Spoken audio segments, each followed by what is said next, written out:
ओम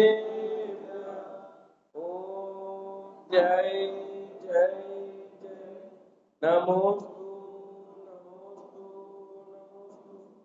नमो अर्यन्ताणं नमो सिद्धाणं नमो ऐर्याणं नमो वज्रायाणं नमो लोहे सहस्राणं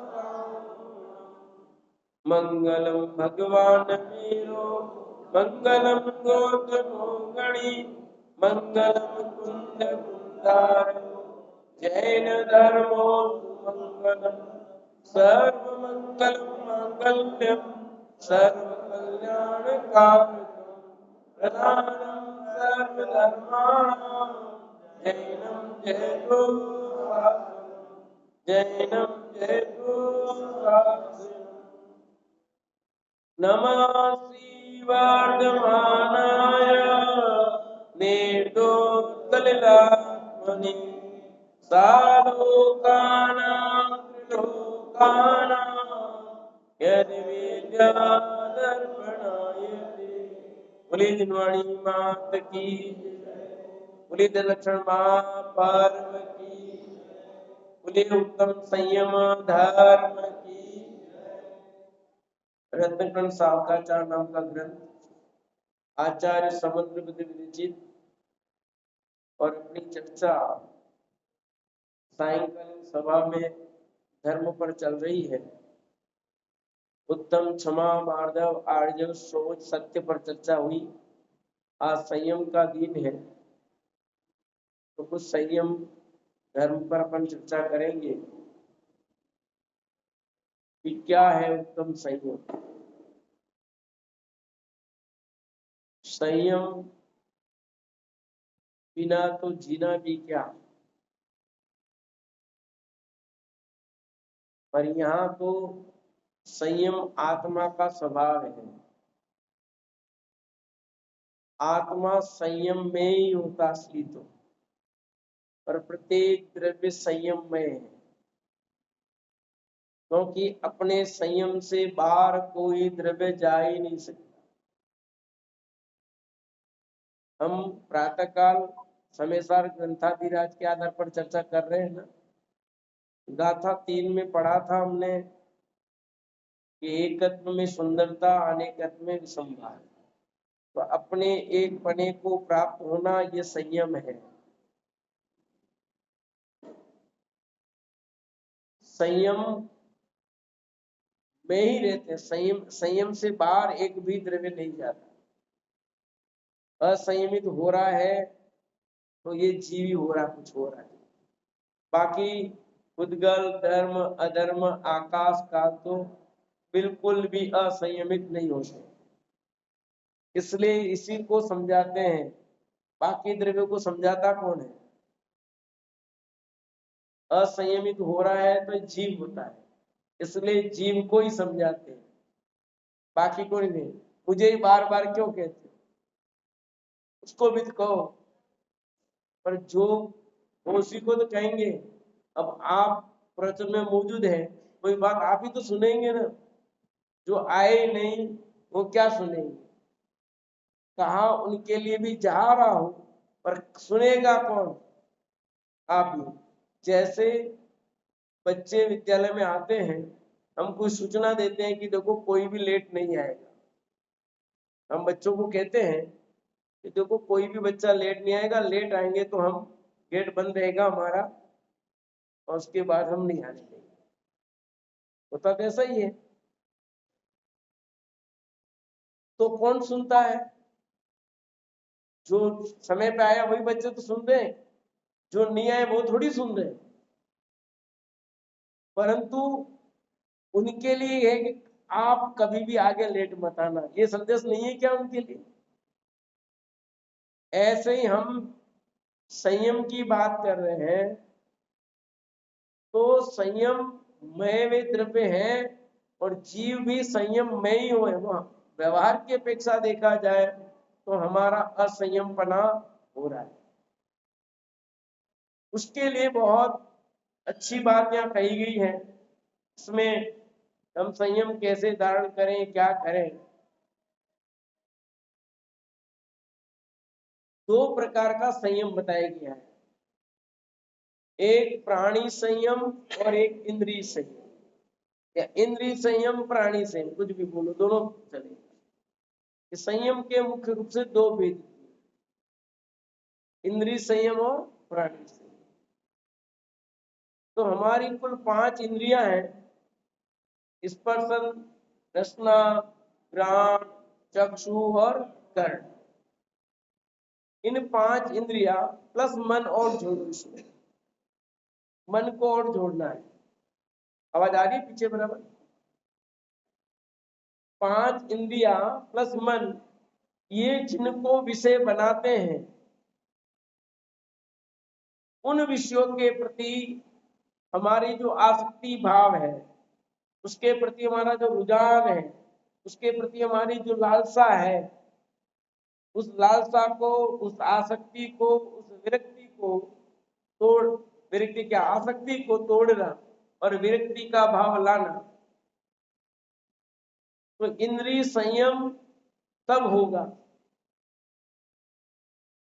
स्पर्शन इंद्रिय अलग मांग करती है, रसना इंद्रिय अलग मांग करती है, घ्राण इंद्रिय कुछ मांग करती है, चक्षु इंद्रिय कुछ और मांग करती है, और कर्ण इंद्रिय कुछ मांग करती है। सब अलग अलग मांग करते कि नहीं करते? स्पर्शन इंद्रिय क्या कहती है?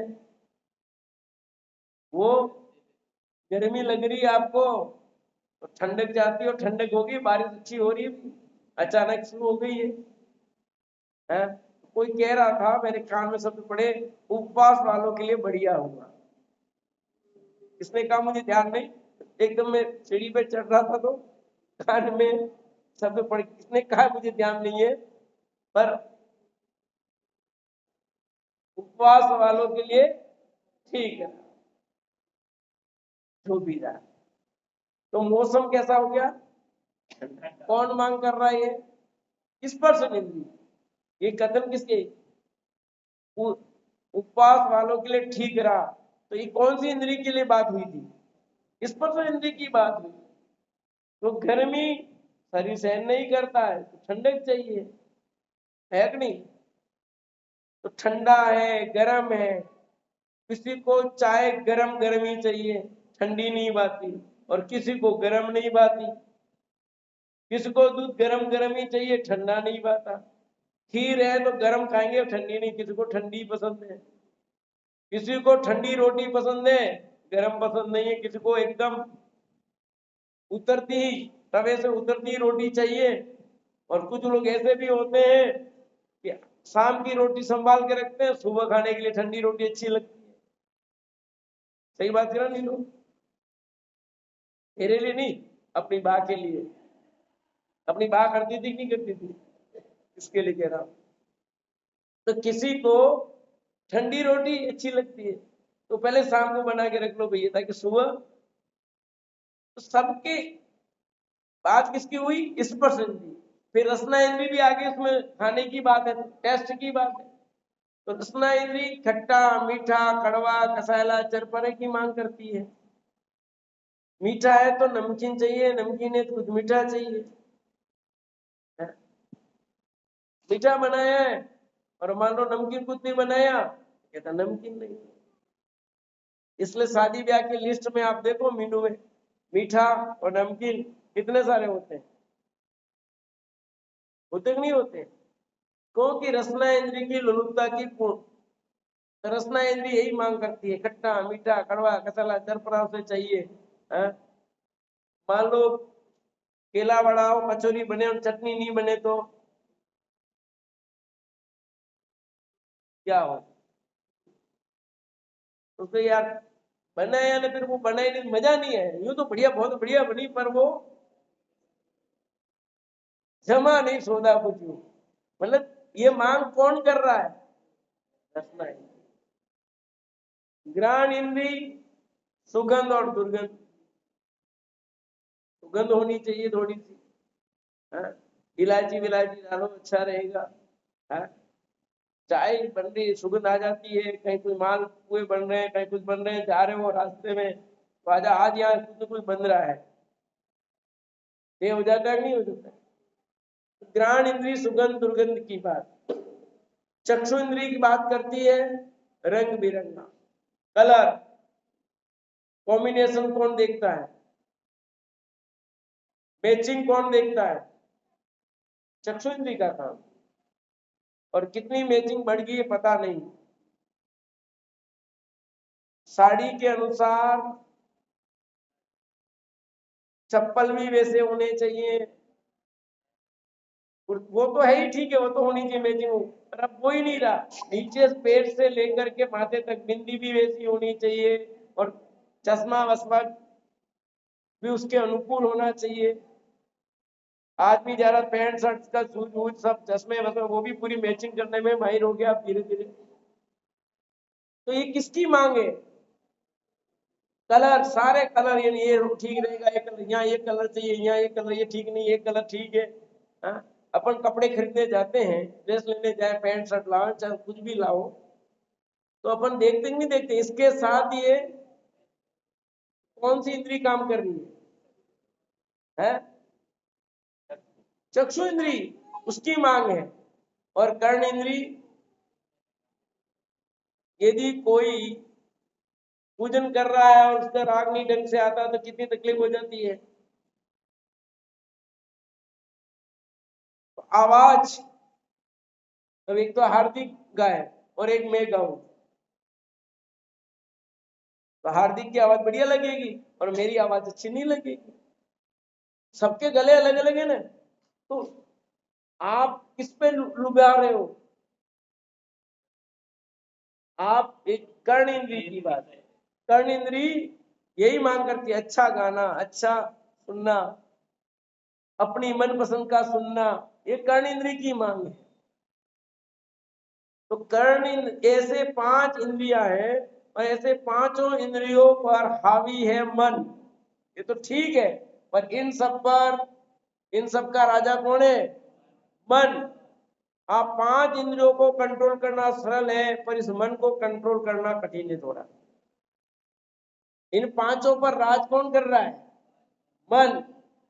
आपका मन कंट्रोल में हो गया तो पांचों इंद्रियां कंट्रोल में समझ लेना, और मन कंट्रोल में नहीं हुआ तो पांचों इंद्रियां कंट्रोल में नहीं है, वो बाहर ही समझ। जितना खेल है संगी पंचेंद्रियों का, वो मेन खेल मन से है, मन मानता नहीं है। इच्छा तो पूरी होती है, पर क्या करूं? तो मन में प्रवचन में जाऊं कि नहीं जाऊं? अब कई लोग, अभी जैसे बारिश हो रही बेचारे, अब इच्छा तो कर रही है प्रवचन में आने की, पर अब बारिश में कैसे जाएंगे? 4 व्हीलर देखो, वहां से आना कठिन है, 2 व्हीलर पर आ नहीं सकते, और 4 व्हीलर है नहीं, तो इच्छा होते हुए भी मन मारना पड़ता है। होगा कि नहीं होगा? परिस्थितियां कुछ ऐसी होती है वो अलग बात है, परंतु जिनकी परिस्थिति नहीं है अभी, फिर भी मन तो करता है प्रवचन सुनने का, पर दुकान भी तो बहुत जरूरी है, दुकान में नहीं जाए तो काम। मंदिर वाले कोई पैसे दे देंगे क्या? प्रवचन सुनने तो आ जाएंगे हम, ठीक है, मंदिर वाले कुछ दे देंगे क्या अपने को? हाँ नरेश भाई, दे देंगे? मतलब जिसको ढंग से नहीं वो ऐसी भाषा भी बोल देते हैं। आप प्रवचन सुनते अपने लिए सुनते हो कि मंदिर वालों के लिए सुनते हो? हाँ? अपने लिए, तो फिर काहे को मंदिर में बीच में लाते हो? पंडित जी दे देंगे क्या? एक जने को बोला मैंने, तो बोला आप दे दोगे ला करके क्या? मैंने कहा हाँ बिल्कुल, आओ तो सही तुम, हम देंगे, जरूर देंगे, तो नहीं देंगे, आप आओ तो सही, और जिस दिन कम पड़े उस दिन ले लेना, नहीं कम पड़े मतलब भाई तुम्हारे घाटा नहीं होना चाहिए। जितनी कमाई रोज की होती है उससे ज्यादा हो तो मुझे मत देना, पर घाटा हो तो मुझसे ले लेना। होगा ही नहीं भैया। अच्छे काम में लगने पर, श्रेष्ठ काम में लगने पर, मुक्ति के मार्ग में लगने वाले को कभी घाटा नहीं होता, क्योंकि ये पुण्य नहीं बंधा होता। तो आज जो आपको आजीविका मिली है, आपको जो भी सुविधाएं मिली है, वो पूर्व के पुण्य से मिली है। अभी आप पुण्य नहीं बांधोगे, कुछ नहीं होगा, तो आगे कुछ मिलने वाला है क्या आपको? है? अच्छा, तो आप सोचो कि हम ये कह रहे हैं कि हम मंदिर वाले दे देंगे, पंडित जी दे देंगे, क्या ये शब्द क्या अच्छे हैं, उचित है? भैया ये यहाँ जितना आप करोगे उतना अधिक पुण्य बंधेगा, और जितना पुण्य बंधेगा उसमें बाहर में भी अनुकूलता मिलती है। बिना पुण्य से बाहर की सामग्री मिलती ही नहीं है। मैंने कहा था अभी 2 दिन पहले, याद हो तो, धन की प्राप्ति तो पुण्य के उदय से होती है और धर्म की प्राप्ति पुरुषार्थ से होती है। याद है आपको कि नहीं? याद है? पारस भाई क्या कहा था, बोलो, क्या बोला था मैंने? आपको नहीं, पारस भाई। और असली बात तो भूल गए हो। धर्म की प्राप्ति पुरुषार्थ से होती है, धन की प्राप्ति पुण्य से, और धर्म की प्राप्ति पुरुषार्थ से। तो आप कुछ करो नहीं करो, आपके पल्ले में पुण्य होगा तो आपको वो मिलेगा मिलेगा मिलेगा। आप वहां गए हो, मांगी चुंगी गए हो ना, तो पहाड़ पर चढ़ते हैं, पहाड़ पे चढ़ते हो तो एक बोर्ड लगा, उतरते वक्त अच्छी तरह से पढ़ सकते हो आप। वहां लिखा है बोर्ड पे, भाग्य से अधिक और समय से पहले कुछ, ये तो आपने पढ़ा ही है। वहां स्पेशल लिखा है एक बात, वहां लिखा है आपके पल्ले में जो पुण्य होगा, जो आपके भाग्य में है, उसे कोई छीन नहीं सकता, और आपके भाग्य में नहीं है तो कोई दे नहीं सकता। आपके जब तक पुण्य की सत्ता जितनी है, जो रहनी है, वो आपसे कोई छीन नहीं सकता। और पुण्यहीनता है तो कोई दे नहीं सकता। सगा भाई नहीं देवे, सगी बहन नहीं देवे आपको, सगा बाप नहीं देवे। समझ में आएगा नहीं? आपके पल्ले में पुण्य होगा उतना ही मिलेगा, उससे कम ज्यादा मिल नहीं सकता। बाह्य सामग्री की प्राप्ति उसके अनुसार ही होगी। ये बात समझ में आ जाए ढंग से तो भाई भाई में विवाद नहीं होगा। बाप पर कोई प्रश्न चिन्ह नहीं, तुमने क्या दिया मेरे को, सब मैंने कमाया। तेरे पल्ले में पुण्य होता उतना ही तेरे पिताजी देंगे, उससे ज्यादा तुझे दे नहीं सकते। आया समझ में कि नहीं? तुमने क्या दिया हमको, हमने कमाया, हमने ऐसा किया है। तेने क्या कमाया, तेरे पल्ले में पुण्य था उतना मिला है, उससे ज्यादा नहीं, कम भी नहीं और ज्यादा भी नहीं, उतना ही मिलेगा। एक कहानी याद आ रही मुझे, तो मैं सुनाता हूं। आपने पढ़ा हो नहीं पढ़ा हो, उपन्यास, सुशीला उपन्यास पढ़ा है अपने जैन धर्म का एक उपन्यास है। कहानी सुनी भी हो तो अच्छी बात है, नहीं सुनी हो उनके लिए नहीं कहानी है। बहुत शॉर्ट में कह रहा हूँ, लंबी कहानी पर शॉर्ट में कहता हूँ। एक व्यक्ति था जो बहुत पैसे वाले था, बहुत पैसे वाला। भाग्य से वो बिल्कुल दीनहीन हो गया। कृष्ण सुदामा की कहानी सुनी है ना आपने, क्या नहीं सुनी? स्कूल में बताते हैं बच्चों को, जो गए होंगे समय की, भूल गए होंगे तो वो गरीब हो गया, फिर वही काम करता है, पेट भरता है। एक बार वो जो नौकर था वो तो सेठ बन गया बहुत, और सेठ नौकर हो गया आज की तारीख में। ऐसा होता नहीं? उसने अपने घर पर खाने के लिए बुलाया कि मैं ऐसे दूंगा तो ये लेगा नहीं, ये स्वाभिमानी है, बहुत हेल्प कर, नौकर जो सेठ बन गया पर सेठ जी का बहुत उपकरण है उनको, परंतु वो कभी किससे कुछ हाथ फैलाना उसने नहीं सीखा। जितनी मेहनत करता उस हाथ से खाता, बहुत संतोष नहीं। उस मैं मेरी बात उसको कर गया कहानी को, उसको घर पे बुलाया, खाना खिलाया और पत्नी को कहा अच्छे लड्डू बनाओ बड़े बड़े बढ़िया, और उनको खिलाया और घर वालों के लिए लड्डू बना। उस लड्डू के अंदर उसने लड्डू के अंदर 5 लड्डू दिए और 5 लड्डू में एक एक असरपणी अच्छी डाल दी, बढ़िया सोने के हीरे पन्ने की मणियां डाल दी समझो। और वो अब घर जाएंगे खोलेंगे तो ये काम हो जाएगा, ले लेंगे काम हो जाएगा। अब वो खाना खाया, लड्डू दिए, भाई अपने होता ना गांठ बांधते ना अपने इधर, गांठ बांधते कि नहीं बांधते, तो मैं भी रोज गांठ बांधने की कोशिश करता हूँ। आप मैं आए हो तो मैं रोज गांठ बांध देता हूँ, कुछ लेके जाना, ले जाओ नहीं ले जाओ वो आपकी बात, गांठ तो रोज बांधता हूँ।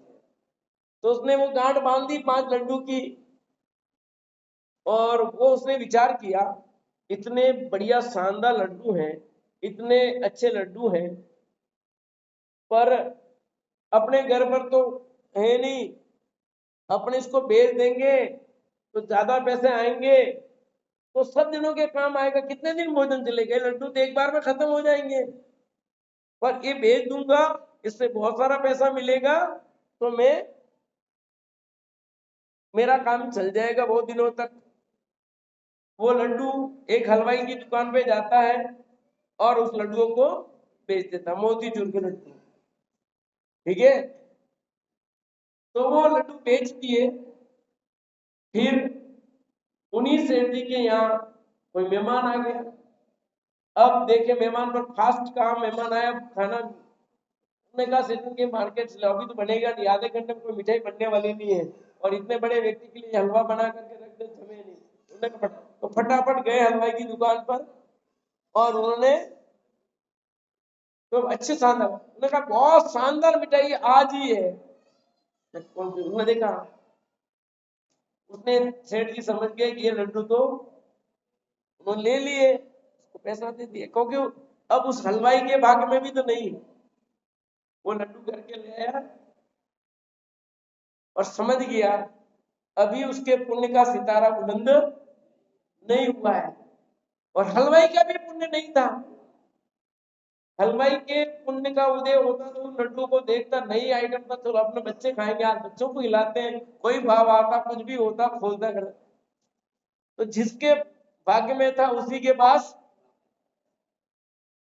तो बिना पुण्य के नहीं मिलेगा भैया, कोई देना भी चाहेगा तो वो आपके पास। तो हम क्यों नहीं अपने संयम का पालन करें, हम कितना असंयम पालते हैं, इन 5 इंद्रियों की लोलुपता में कितना जीवन बर्बाद कर देते हैं, संयमित जीवन जी नहीं पा रहे। जब संयमित जीवन नहीं जियोगे तो क्या होगा। यहां पर लिखा है 5 महाव्रतों का धारण, 5 समितियों का पालन, 4 कसायों का निग्रह, 3 दंडों का त्याग, 5 इंद्रियों की विजय को जिनेंद्र के परमागम में संयम का है। वह संयम प्राप्त करना बहुत दुर्लभ है। वो आगे की लाइन समझा नहीं मुझे। पूर्व के बांधे अशुभ कर्मों का अत्यंत मंद उदय होने से मनुष्य जन्म, उत्तम देश, उत्तम कुल, उत्तम जाति, इंद्रियों की परिपूर्णता, निरोगता, कसाई की मंदता, उत्तम संगति, जिनेंद्र के आगम का सेवन, सच्चे गुरुओं का संयोग, सम्यक दर्शन आदि अनेक दुर्लभ सामग्री का संयोग होने पर संसार देह भोगों से अति विरक्तता के धारक मनुष्यों को अप्रत्याघान कसाय के जोखिम से देह संयम होता है। कितनी दुर्लभता आई, दुर्लभ लई जो चिंतामणि, क्यों पर्याय लई त्रस तणी।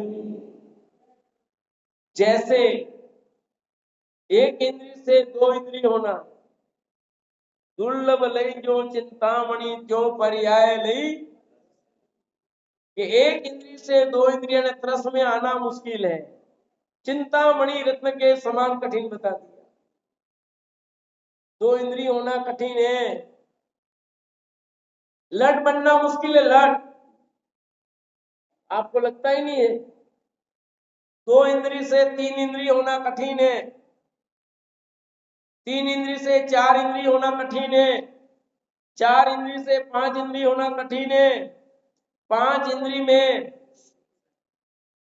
असंगी से संगी होना कठिन है, और संगी में त्रियंच होना, उसमें भी बहुत सारे भेद है, अभी उसकी चर्चा संक्षेप में करते हैं। त्रियंच होना, त्रियंच से नारकी होना कठिन, नारकी से देव होना कठिन, और देव से भी मनुष्य होना कठिन, मनुष्यों में भी नीच कुल में उत्पन्न होना, नीच कुल से उससे उच्च कुल, उससे उच्च कुल, उससे उच्च कुल में आना कठिन। लिखा मनुष्य जन्म, और मनुष्य जन्म पाना, उसके बाद लिखा उत्तम देश, मनुष्य भी हो गए पर उत्तम देश नहीं मिला। भारत जैसा उत्तम देश, निरपेक्ष, धर्मनिरपेक्ष, श्रेष्ठ, जहां धर्म का वातावरण हो, ऐसा देश मिलना मुश्किल। इतनी पब्लिक है, पूरे भारत में थोड़ी रहती है, और भारत में भी पूरा भारत नहीं है। चले जाओ ऐसी जगह जहां कुछ नहीं, कितने कहाँ जानी, कितने लोग हैं बताओ मेरे को। उत्तम देश, उत्तम स्थान मिलना कठिन है, यानी कितना तेरे पुण्य बांधा होगा, तब जाके तुम्हें सब सुविधा मिल रही है। उत्तम कुल, उत्तम देश तो मिल गया, भारत जैसे देश में कितनी पब्लिक रही है, पर उत्तम कुल नहीं मिले तो, उत्तम कुल मिलना है, यानी आपको जैन कुल मिला, एक जैन कुल में उत्पन्न होना कठिन, और वो भी मिल जाए तो उत्तम जाति, कुल का मतलब समझते हो, पिता का पक्ष, जाति माँ अलग और पिता अलग जाति के हो, कितना होगा बोलो, कॉम्बिनेशन नहीं बैठता ना बराबर, वो अलग वो अलग, वो क्या यूं करना, वो क्या यूं करना, फिर क्या होगा उनका। और आज ये स्थिति हो रही कि नहीं हो रही बोलो। जैन कुल में उत्पन्न हुए और चले गए कहीं शूद्र में, तो क्या होगा फिर, तो जो उसके लिए वो जो संतान होगी उसका क्या हाल होगी बच्चा। इसलिए कहा उत्तम कुल, उत्तम जाति, और ये भी हो जाए, उत्तम कुल भी मिला, उत्तम जाति भी मिली, पर इंद्रियों की पूर्णता नहीं मिले तो, है ना ऐसे केस कितने सारे। जैन कुल में उत्पन्न है, अच्छे तत्व प्रेमी के घर उत्पन्न है, परंतु वो बच्चा ऐसा है जो अपने हाथ से कुछ काम नहीं करता है, माता पिता पूरी सेवा करते हैं, माता पिता तो है नहीं, माँ है, और माँ ही सेवा करती है। मैं उस दृश्य को रोज याद करता हूँ, और सप्ताह में 15 दिन में वो मेरे से प्रश्न भी पूछते हो। तो अब जैन कुल भी मिला, उत्तम जाति, अच्छे परिवार में, परंतु वो धर्म कर ही नहीं सक रहा है। लूला हो जाए, लंगड़ा हो जाए, बेरा हो जाए, गूंगा हो जाए, क्या करो बोलो। और अभी करना एक जल परी का उदाहरण दिया था, आए सब परी, ऊंचे सब आए, परंतु जन्मते ही कितने समय में मौत हो गई, 4 घंटे में मौत हो गई। तो क्या काम किया वो मनुष्य पर्याय। आपको अपनी मनुष्य पर्याय की कीमत भाषित नहीं हो रही है, कि हमें कितना पुरुषार्थ किया, कितना पुण्य किया होगा तब ये सब मिला है, और आज उसको हम बिल्कुल कौड़ियों के भाग में बेच रहे हैं। दौड़े जा रहे, दौड़े जा रहे, दौड़े जा रहे, कहां जा रहे पता नहीं, और टाइम कितना बर्बाद करते हैं फालतू समय में। इंद्रियों की परिपूर्णता, इंद्रिया भी पूरी मिल जाए पर निरोगता नहीं हो तो, पांचों इंद्रिया मिली ठीक है, पर बीमारी बीमारी हो, जन्म से लीवर में माथे में छेद, वही हो, कोई डायबिटीज से जन्म से बोलो, ऐसे भी है कि नहीं, या बाद में हो जाए। किसी का माथा दुखता है, किसी का पैर दुखता है, किसी का कुछ दुखता है? और तुम जो बोलते हो वो मैं नहीं बोलूं। तुम क्या क्या कहते हो आगे, वो मैं नहीं बोलता। समझा कि नहीं बच्चन भाई? अरे कितना दर्द है आपके शरीर में, तो पूर्ण निरोगता नहीं हो, ढंग से बैठ नहीं सकते आप। आपको ये सब मिलाकर नहीं बोलो।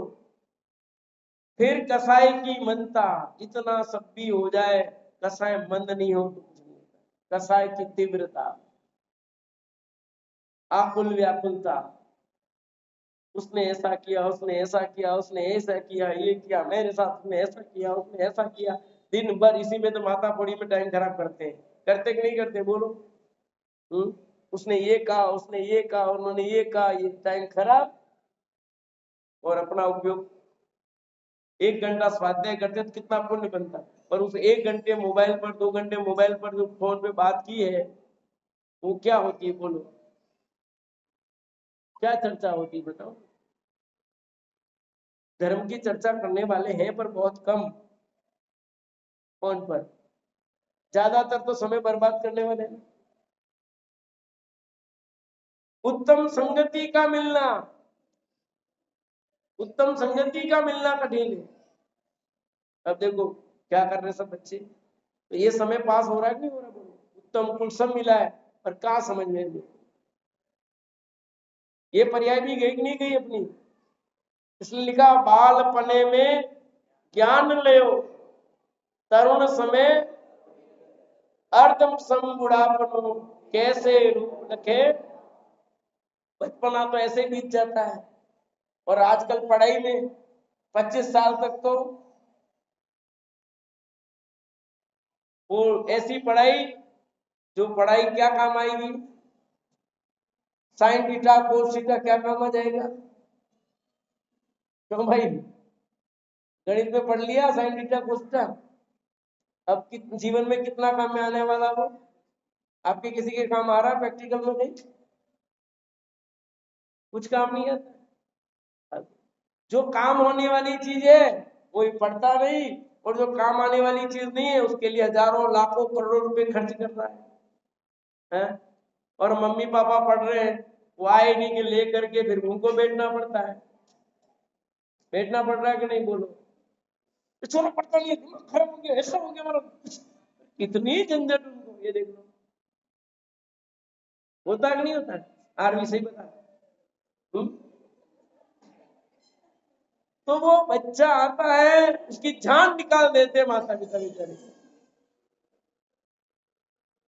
कितने परेशान, बच्चे से ज्यादा परेशान माता पिता है। उसको आपने सदुपयोग नहीं किया, कसाई की मंदता नहीं, अच्छी संगति नहीं, आपने अपने बच्चों की संगति अच्छी नहीं की, आपने अपनी संगति अच्छी नहीं की, क्या स्थिति बनेगी? तो अच्छी संगति का मिलना मुश्किल है, साधर्मियों का समागम मिलना मुश्किल है, ये सब दुर्लभता है। आगम का सेवन, जिनेन्द्र के आगम का सेवन, जिनेन्द्र भगवान के दर्शन मिलना मुश्किल है। मंदिर के पास में घर हो, ये पुण्य का उदय है अजू भाई। पर अपने को कहां जाना है? मंदिर छोड़कर दूर जाना है, कभी नहीं जाना। हमने तो मंदिर के पास घर ढूंढा, कहां पे मंदिर जाऊंगा भाई? अपना जगह थी, फिर बड़ा, ये जगह पहले ली थी छोटी, अब बड़ी, थोड़े बड़े हो गए, बड़ी जगह चाहिए ना। ढूंढा पर मंदिर का ही पास ढूंढे, अपने छोटी में ही छोटा ही बना, कोई बात नहीं, पर मंदिर चाहिए। क्योंकि अपनी रुचि, अपन तो जाएंगे पर बच्चे नहीं जाएंगे। दूर होगा बच्चा नहीं जाएगा, और मंदिर पास होगा तो बच्चे भी जाएंगे, सब जाएंगे मंदिर। आया समझ में कि नहीं कल्पना पे? कह रहा हूं मैं, मंदिर पास में मिल गया है, उसको तो छोड़ना ही नहीं। सब लाभ मिलता पूरा, नहीं लाभ ले तो वो अभागा है, नहीं लाभ ले वो अभागा है। घर, मंदिर घर के पास में कई लोग ऐसे मंदिर नहीं आते, आते ही नहीं। स्वाध्याय रोज मिले पर सुनते ही नहीं। करते भी नहीं है। देख नहीं रहा, ऐसा समझे कि नहीं? ये सब बहुत जरूरी है। उत्तम आगम का सेवन बहुत मुश्किल से, कितना पुण्य किया हो। धन मिल गया करोड़ों का कोई मतलब नहीं है, और ये मिल गया तो समझ लेना बहुत बड़ा धन मिल गया। पर बोलते हैं दर्शन पाठ में, याद है लाइन, मुझे चक्रवर्ती जिन धर्म के बिना मुझे चक्रवर्ती पद भी मिलता हो तो मुझे, पर अपने क्या है, जिन धर्म जाए तो जाए मेरा धन न जाए। 100 रुपये भी नहीं जाने चाहिए, धर्म जाए एक तरफ तो चला जाए, पर अपन जिन धर्म को छोड़ने को तैयार है पर उस धन को छोड़ने को तैयार, धन के लिए लालायित हो रहे हैं। कई लोग मेरे को कहते हैं, पंडित जी आप तो सरकार के नगद जमाई हो, वो तो बोलते हैं कई, आपके क्या फर्क पड़ता है? फर्क तो हमारे पड़ता है। कोरोना काल में आपके क्या फर्क पड़ा? फर्क तो हमारे पड़ा। तो मैं उनको कहता हूं, जवाब जो देता हूं, बिल्कुल आपकी बात सही है, पर ये सब पुण्य के फल में भी हमने ऐसा पुण्य बांधा पहले कि हम काम नहीं करें तो सरकार पैसा देगी, समझ आएगी नहीं? हम वो पुण्य करके आए ना, तुम भी करके आते तो तुमको मिलता, और अब इस पुण्य को हम सही मार्ग में लगा रहे हैं तो आगे भी मिलेगा। तुम भी करो, तुमको कौन रोकता है? तुम्हें करना नहीं और तुम्हें ईर्षा भाव करना है। ये सरकार के नगद जमाई बने ऐसे नहीं बने, और काम करो, पैसा लेते हो तो ईमानदारी से काम करना चाहिए।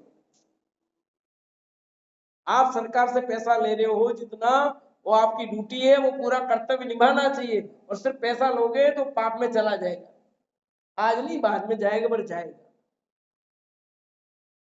तो हम जो भी मिल रहा है आपको वो पुण्य से मिल रहा है, आपने पूर्व किया उसका फल। इसलिए अभी समय, अधिक समय किसमें लगाना चाहिए? इसमें लगाना चाहिए। सच्चे गुरुओं का संयोग मिलना और कठिन, सम्यक दर्शन आदि अनेक दुर्लभ सामग्री का प्राप्त होना कठिन है। एक एक दुर्लभता है, इतनी सारी दुर्लभता पार करके तुझे ऐसा सुंदर अवसर मिला है, फिर इस सुंदर अवसर का लाभ न ले तो इससे बड़ा अभागा कौन होगा? टोडरमल जी साहब की भाषा में कहूं, उसके अभाग की महिमा तो हमसे क्या कहें, बोलो। ऐसा सर्व सुविधा संपन्न, अपने को दाल रोटी खाने का अवसर मिले उतना सबको मिल रहा है कि नहीं मिल रहा है? शरीर ठीक है, सब कुछ अनुकूल है, भी एक बार थोड़ा बहुत तो मामूली इस काल में रहेगा रोग, छोटे मोटे, वो खास बात नहीं, चलेंगे। पर अपन आलस करके बैठ जाए तो क्या होगा, बोलो? अब इस पैर को लेके मैं बैठना चाहूँ बैठ सकता हूँ शांतिपूर्वक, अब इसको लेके बैठो तो क्या होगा, बोलो? पाप के अलावा क्या होगा? पर अपने पाप को पुण्य में बदलना सीखो ना। मुनि राजों ने क्या किया बताओ? माथे पर सिगड़ी जल रही थी, पुण्य के उद्देश्य से चलती है कि पाप के उद्देश्य से चलती है? आपको उनके पाप का उदय था, उन्होंने पाप किया, क्या किया उन्होंने? भले पाप का उदय हो, पर उन्होंने पाप का उदय कब माना, मैं पूछता हूं। उनके लिए तो क्या था वो, हमारी नजर से वो पाप का उदय, उनके लिए तो वो धर्म का, वो ये कह रहे हैं कि मेरे तो बहुत बढ़िया काम हो रहा है, कर्मों की निर्जरा हो रही है मेरे तो। क्या हो रही है? और कर्म निर्जरित नहीं होंगे तो मोक्ष कैसे होगा, बताओ? तो उनके लिए हमारी नजर से वो पाप का उदय है, और सही भी है, परंतु सचमुच देखो तो उनके लिए वो कैसा है, कर्म खिराने का कार्य। कर्म खिर जाएंगे, मोक्ष हो गया उनको। उस पाप के उदय के काल में अपने उपयोग को अंदर में लगाया उन्होंने। किसमें लगाया? अपने स्वभाव की आराधना की तो मोक्ष हुआ। मेरे माथे पर सिगड़ी जल रही है, माथे पर सिगड़ी जल रही है, मैं कैसे करूं कैसे करूं, ऐसा करते तो उनका काम होता क्या? हाँ, अब आप सोचो मेरे इतनी तकलीफ है, मैं मंदिर तो आना तो कैसे आऊं कैसे आऊं, तो फिर नहीं आ सकते। आया ख्याल में? इतनी तकलीफ है इतनी तकलीफ है, आपको क्या बताऊं, मेरी तकलीफ तो मैं जानता हूं, आप तो अपनी बात करते हो सब ठीक है, पर मैं जानता हूं मेरी तकलीफ है, मैं कैसे आ सकता हूं सुबह स्वाध्याय में, शाम को आ जाऊं, बड़ी बात है कि नहीं पारस? कैसे बात करूं मामा जी आपको, मेरी तकलीफ मैं जानता हूं। तुम्हारी तकलीफ तुम जानते हो, मुझे पता है, केवली क्या करते फिर तुम ही जानते हो। वो केवली क्या फालतू में बैठे हैं जो नहीं जानते? वो नहीं जानते क्या? सबके 50 बहाने हैं नहीं आना है तो, और आना है तो सब बहाने। वो व्यक्ति, वे मुनिराज जिनके माथे पर सिगड़ी जल रही थी, आपके माथे पर सिगड़ी तो नहीं जल रही है सी?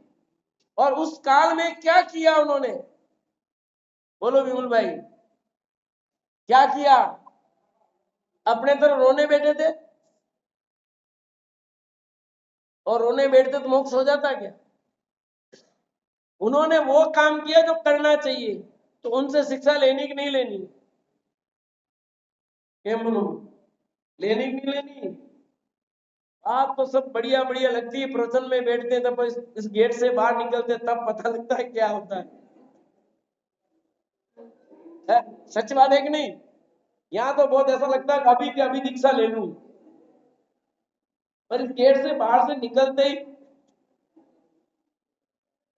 कारण क्या है कि तू इस गेट तक ही सब समाप्त करके जाता है, क्योंकि हम निर्माल्य का उपयोग नहीं करते। मंदिर की चीज मंदिर तक ही सीमित रखनी चाहिए, मंदिर की चीज को उपयोग में नहीं लेना। तो आप सब क्या निर्माल्य का उपयोग नहीं करते? ये मंदिर की चीज है, इसलिए मंदिर में छोड़ के चले जाते हो, इसलिए काम नहीं होता है। भैया ये निर्माल्य नहीं है, ऐसे निर्माल्य का उपयोग करोगे तो पाप नहीं लगेगा। है समझे कि नहीं? ये निर्माल्य मानो, पर इसका उपयोग करोगे तो तुम्हारा मन निर्मल हो जाएगा, पवित्र हो जाएगा। भैया ये योग्य है, ग्रहण करने योग्य है। जब तक 5 इंद्रियों को कंट्रोल में नहीं करोगे, मन में कंट्रोल नहीं करोगे, तब तक आप असंयमित जीवन जियोगे। मन तो बहुत चंचल है, बंदर की तरह लिखा आया था ना पूजन में भी, मरकट कपी बंदर, बंदर की तरह चंचल है। इसको आप जितना खुला छोड़ोगे उतना खुलेगा, और जिसको बंधन में बांधोगे उतना बन जाएगा। इसलिए संयम धर्म है, और हमने इसका पालन नहीं किया तो संयमित जीवन जीना और अपने इंद्रियों को कंट्रोल में करना सभी को। फिर है प्राणी संयम। प्राणी संयम में आता है 6 काय जीवों की रक्षा करना। 6 काय जीव, 6 काय समझते हो, जानते हो, ऐसा जानती है? बोलो 6 काय क्या होता है? नहीं हो मैं बता, पता है आपको? किसी को, किसको किसको पता है? 1 2 3 4 5। अच्छा ठीक है, कुछ लोगों को नहीं, उनको मिल जाएगा, जिनको पता उनका रिवीजन हो जाएगा।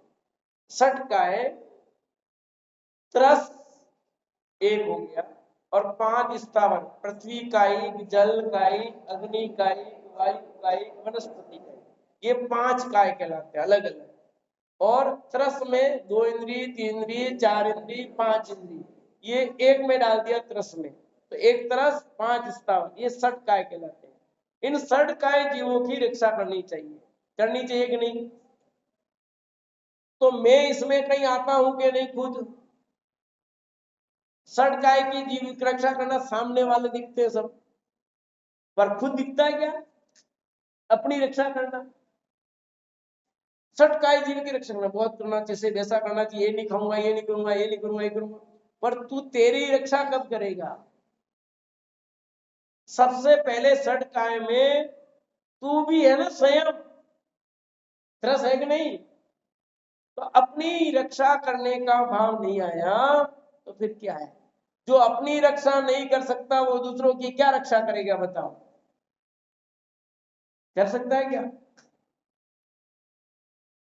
जो खुद नहीं खा सकता दूसरों को क्या खिलाएगा? मेरे बोर्ड पर, मेरे घर में मैंने बोर्ड लगा रखा था शादी के पहले, रात्रि भोजन करना, कराना, पूछना तीनों ही पाप है। कर दी। क्यों लगाया था? इसलिए लगाया था, अपन दूसरों को कहते हैं कि भैया कि तुम रात को मत खिलाओ, तो पहले खुद प्रैक्टिकल कर देखे कितना पसीना आता है, फिर दूसरों को कहें तो समझ में आएगा। बोर्ड लगा रखा था, कोई मेहमान आता पढ़ लेता, अपन पूछते ही नहीं थे उसको, भूखा मरे तो मरे, वो समझ जाना चाहिए। अब कह तो नहीं सकते, वो समझ जाएगा भैया ये आदमी ऐसा है, ये अपनी दाल गलने वाली नहीं। समझ आएगी नहीं?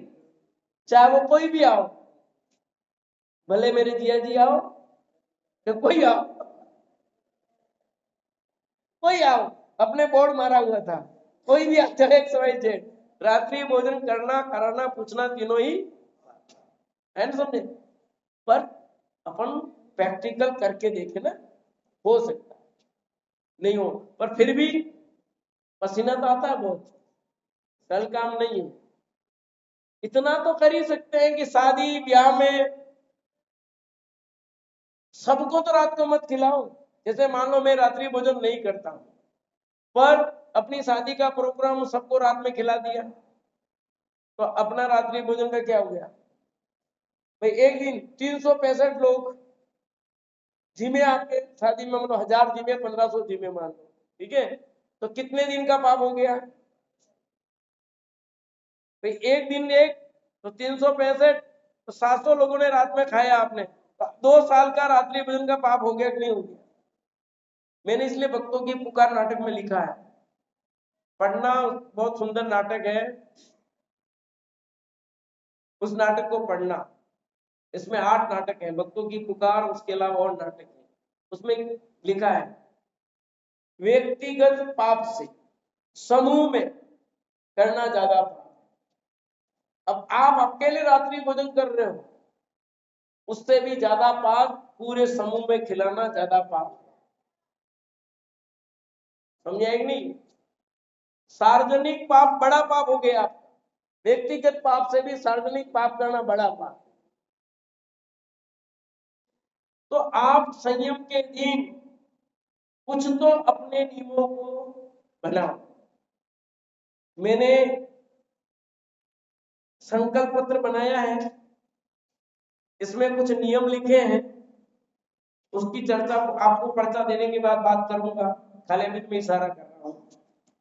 तो प्राणी संयम में षटकाय जीवों की रक्षा करनी है, तो षटकाय में अपने को भी पहले रखो और बाकी भी सब जीवों की रक्षा करनी। समस्त रज जीवों की भी करना, स्थावर जीवों की रक्षा करना। ग्रस्त जीवन में है तो पूरा पाप तो छूट नहीं सकता, कितना भी करोगे नहीं छूटेगा। ग्रस्त जीवन में पाप हुए बिगड़ रहेगा नहीं, पर कुछ कम तो किया ही जा सकता है। जब आपके घर में जरूरत नहीं है पंखा की, जिस कमरे में आप नहीं हो अभी लाइट, तो उस घर में लाइट पंखा उस कमरे में बंद होना चाहिए कि नहीं? आप मंदिर में, मंदिर का बिल भरना है कहीं नहीं, कि आप लाइट पंखे चालू थे आप छोड़ के चले गए ऐसे ही, आपकी जिम्मेदारी नहीं है। मैं मेरे ऑफिस में मेरे रूम से बाहर निकलता हूँ, मैं लाइट पंखा बंद, भले चेकिंग क्लासेस चेक करने जाता हूँ और लाइट पंखा बंद कर देता हूँ, और फिर कमरे में भी कहीं ऐसे चालू है बंद कर देता हूँ। आज का उजाला कल का अंधेरा है सरकार के लिए, पर अपने धर्म की दृष्टि से भी तो बात है कि नहीं? बोलो, पाप तो हो ही रहा है, पर फालतू में तो मत जलाओ। बिना प्रयोजन पाप नहीं करना, इसको कहते हैं अनर्थ दंड। तो अप्रयोजनभूत पाप से तो बच सकते हो, प्रयोजनभूत तो पाप होगा ही।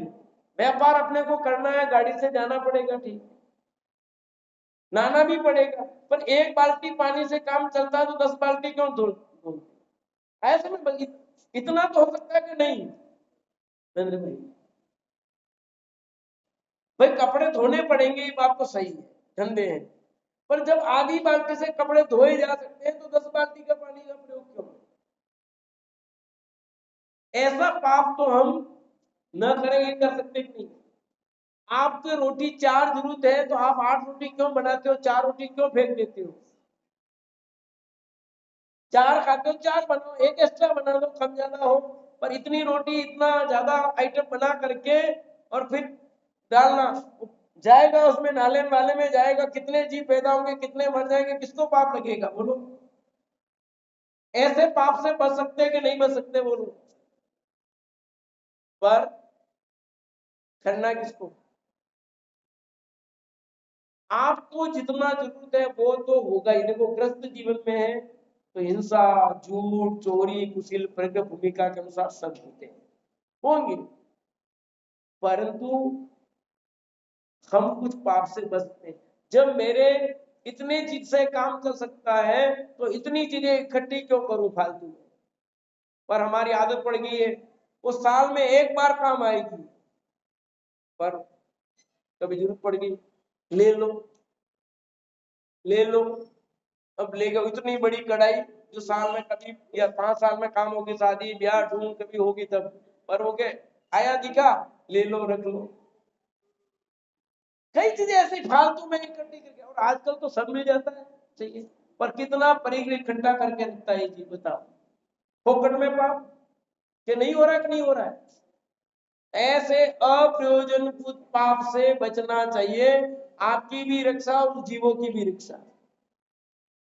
साल भर का सब इकट्ठा करके रखो, अनाज भी, इन सब चीजें भी, फिर उसमें जीवड़े पड़ जाते हैं, फिर सफाई करो, वो करो, कम समय का लाओ भैया, साफ सफाई के रखो, जीवी पैदा नहीं हो, अच्छा हो, नहीं कर सकते।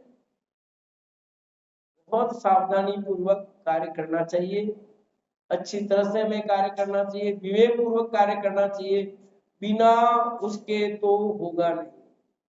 कुछ पाप तो होगा, आप चाहोगे तो, नहीं चाहोगे तो भी होगा, पर जितना बच सकते हैं उतना तो बचना चाहिए। उसमें कुछ पैसा तो लग नहीं रहा है, क्या लग रहा है? अब लोग मैं देखता हूँ क्या, वो सुनता हूँ, क्योंकि मैं जाता नहीं हूँ। होटलों में जाते हैं खाने के लिए, डिश मंगाते हैं बड़ी बड़ी, 300-400 रुपए की, थोड़ा सा खाते हैं, पूरा फेंक देते हैं।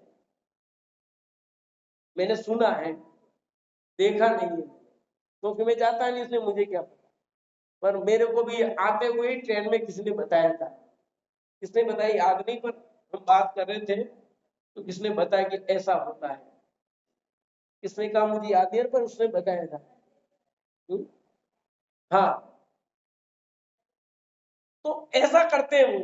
अब आप समझो कितना बड़ा नुकसान है, थोड़ा ही मंगाओ ना। और मैंने खुद ने भी देखा था, हम घूमने गए थे इधर सब्ज मंदिर में, तो बैठे थे साथ में वो लोग, तो उन्होंने खाना मंगाया, ठीक है, डिश विश, पुलाव उलाव, और फिर थोड़ा खाया, फिर उनको पूरा, तो इतना तुम फेंक रहे हो यार, तो तुम पहले से कम लेते ना, इतना तुमने दे दिया कि इतने पैसे में इतना देते तो अपन क्यों नहीं ले, पर तुम नहीं खा सकते हो, पता तुम्हें ना तुम्हारी कैपेसिटी कितनी है, उतना ही लेते, उसको पैसा पूरा दे देते, अच्छी बात थी, और लेते कम, वो मना थोड़ी करता। पर हम लोग ऐसे कई चीजें वेस्टेज करते हैं, तो ये नहीं करना, अनाज का भी दुरुपयोग नहीं करना, अपमान नहीं करना, ये संयम पर्व के दिन कुछ तो संयमित जीवन जीने का प्रण ले, अच्छा जीवन जिए, बढ़िया जीवन जिए, उत्तम जीवन जिए, अच्छे कपड़े पहनने चाहिए, अच्छा खाना चाहिए, खाने में फालतू में कंजूसाई नहीं, समझे नहीं? मेरे पिताजी कहा करते थे कि देख बेटा, तू 3 चीजों से ध्यान रखो, 3 चीजों का उन्होंने शिक्षा दी थी, तो बेटा 3 चीज से बच के रहा तू, तो तेरे जीवन में कहीं दिक्कत नहीं आएगी। कि क्या? कि देख, सट्टा बाजी, मटका बाजी, इसमें कहीं जाना मत तू, और औरतों के चारे लगना मत, मतलब छेड़छाड़ी किसी को, अपने उसमें चारे में नहीं लगना, और मांस मदिरा से दूर रहना, ये 3 से तुम दूर रहे, और खूब खाना, कहीं भी तेरे व्यापार में तुम्हारी चीज में घाटा नहीं होगा, तुम्हारे पैसे की कमी नहीं आएगी। अच्छा से अच्छा खाओ, कभी घाटा नहीं होगा। पर आप ये 3 गंदे काम करोगे तो आपके सट्टाबाजी, जुआ, मटका वटका खेलोगे और गलत लाइन में जाओगे, साफ हो जाओगे। मांस मदिरा आदि में चक्कर में पड़ोगे, शराब वराब में, तो आप साफ हो जाओगे। ये 3 चीज। और गांधी जी ने, मां ने भी ये शिक्षा दी थी। गांधी जी विदेश गए थे, तो आप पढ़ना उनकी हिस्ट्री में। तो ये फालतू के पाप से सब बच सकते हैं और अच्छा जीवन जी सकते हैं। अच्छा जीवन जीना चाहिए, उत्तम मार्ग में लगना चाहिए, धर्म मार्ग में लगना चाहिए। ये संयम पर्व के दिन व्यवहारिक बातें बहुत सारी मैंने की है, उसको अपनाना।